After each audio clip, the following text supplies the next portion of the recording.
And Roman, you'd also mentioned that your business has grown 400%. And so you're saying like you can advise based on what other clients are doing. Yeah. When your business is growing that quickly, you're like, I haven't really been here before. I've never run a business of this size, but at least that's where you can lean on Haider and Peter and the team, because they have so many other clients they're advising that are in a similar stage to where you are. I don't even think 400% is justification. I would say so. It's probably 40,000 in a matter of a few years. Like, it was probably the fastest growing client I saw in my entire career, for sure.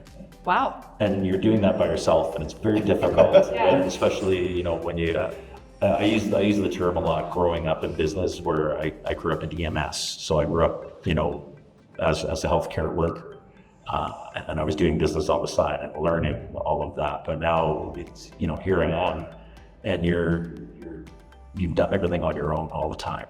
And then now you have to trust other people, and you have to, take what they're telling you, not with a grain of salt, like with very, a lot of seriousness. And when you're used to being on your own, and you don't really know where you're going a lot of times, especially with finance and other areas.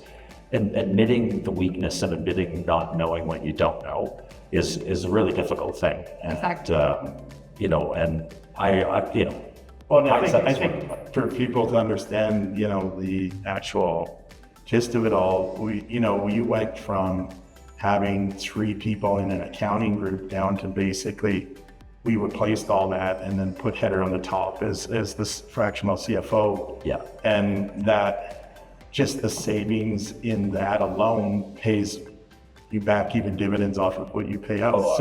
And then everything else is just gravy for you on top of it. So the hindsight is, there's so many mistakes that I could have not made had Haider been there years before, but at least we're here now.